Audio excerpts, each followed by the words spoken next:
Hello guys, my name is Priyanka Rawat and I'm here to help you in understanding bank reconciliation statement. तो bank reconciliation statement होता क्या है, हम इसे क्यों बनाते हैं, तो आइए इस बारे में समझते हैं.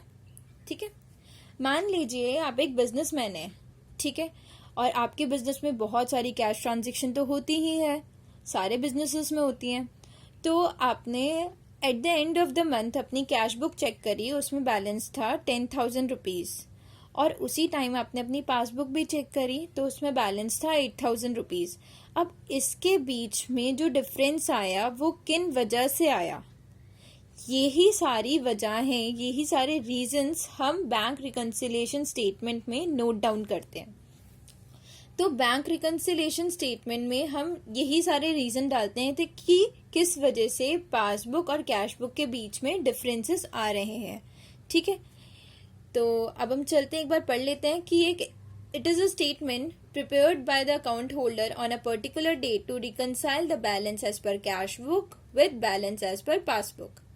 ठीक है, ऑब्वियसली पर्टिकुलर डेट ज़्यादातर ये मंथ के लास्ट में बनाया जाता है और कैश बुक और पासबुक के बैलेंस को रिकनसाइल यानी कि चेक करते हुए हम उसको रिकॉर्ड करते हैं कि किन किन रीजन और कॉजेस की वजह से ये डिफरेंसेस आ रहे हैं. ठीक है, अब इसमें हम मेनली दो बुक्स को डील करेंगे, कैश बुक और पासबुक को. कैश बुक हमारे लिए एसेट अकाउंट है,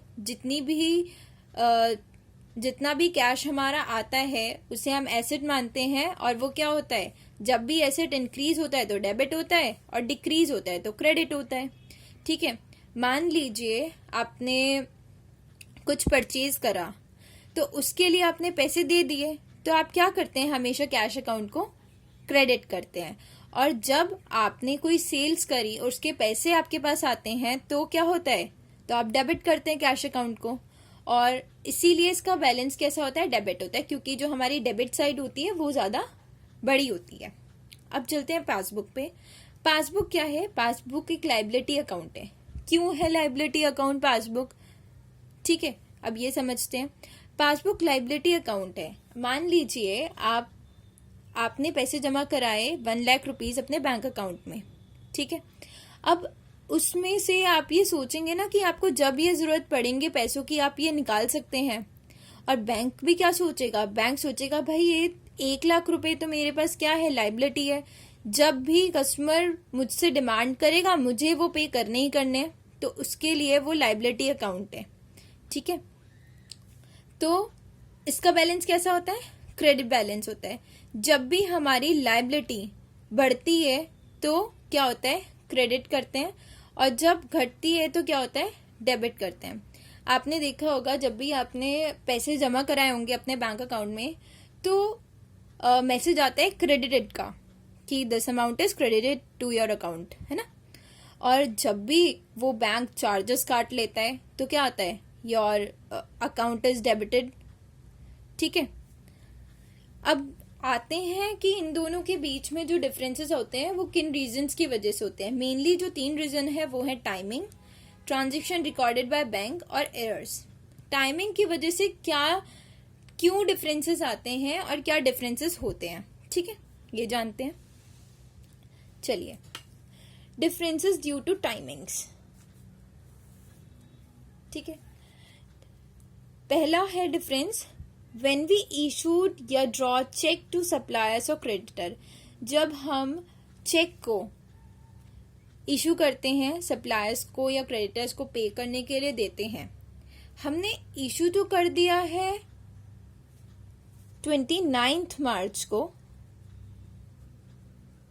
ठीक है, और उन्होंने अपने बैंक अकाउंट में डिपॉजिट किया 7 अप्रैल को.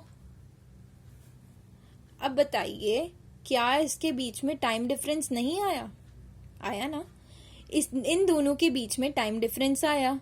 ठीक है, तो इसी डिफरेंस की वजह से हमारा क्या हुआ, हमने जो अपना रिकन्सिलिएशन स्टेटमेंट बनाया तो वो तो 31 मार्च को बनाया और वो हमारे बैंक में बैलेंस तो कटना ही हुआ. एक बार इसे एग्जाम्पल के थ्रू समझ लेते हैं. एग्जाम्पल लेते हैं कि अमित ने इशू किया 5,000 रुपए का चेक रोशन से. रोशन को। ठीक है, तो अब कैश बुक में क्या हुआ, मान लो कैश बुक में बैलेंस था 10,000 रुपए और पासबुक में भी 10,000 रुपए था। तो कैश बुक में तो हमने माइनस कर दिया 5,000 रुपीज जब हमने उसे 29 मार्च को पे करा। ठीक है, पर पासबुक में से तो वो अभी तक माइनस ही नहीं हुआ, 31 मार्च की बात है, वो अभी तक माइनस ही नहीं हुआ। तो कैश बुक में हमारा बैलेंस 5,000 है और पासबुक में हमारा बैलेंस क्या है, 10,000 है। डिफरेंस आ गया ना। अब नेक्स्ट चलते हैं। ऐसे ही cheque deposited but not credited, cheque deposited but not credited, कि चेक तो हमने डिपॉजिट कर दिया पर हमारे अकाउंट में तो अभी तक उसके पैसे नहीं आए। क्यों नहीं आए, हो सकता है हमारा चेक जल्दी से क्लियर नहीं हुआ होगा। ठीक है, देखते हैं नेक्स्ट एग्जांपल। अमित ने डिपॉजिट करे 2,000 चेक बट नॉट इनकैश्ड, इनकैश नहीं हुए। अब कैश बुक में हमारा फिर से वही बैलेंस था, 10,000 रुपए था, और पासबुक में बैलेंस कितना था, 10,000 रुपए ही था।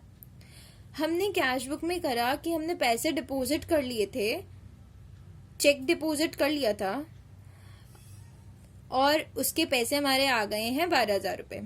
बट पासबुक में जब हमने 31 मार्च को देखा,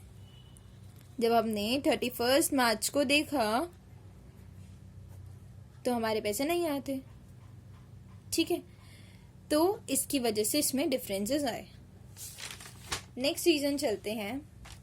transaction recorded by bank, transaction जो बैंक रिकॉर्ड कर रहा है। पहला, डायरेक्ट डिपॉजिट बाय कस्टमर। ठीक है, कस्टमर ने अपने आप ही डायरेक्टली हमारे बैंक में जाके डिपॉजिट करा दिया। तो क्या हुआ, पासबुक में क्या हुआ होगा, पैसे आ गए, बट कैश बुक में तो हमने नहीं डाले ना, क्योंकि हमें पता ही नहीं कि कस्टमर ने डायरेक्ट अपने आप ही डिपॉजिट कर दिया है।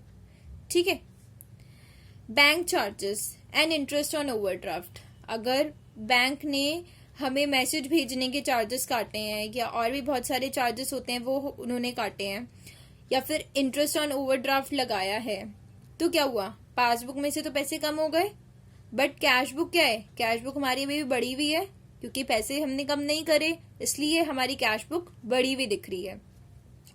Interest on dividend collected by bank.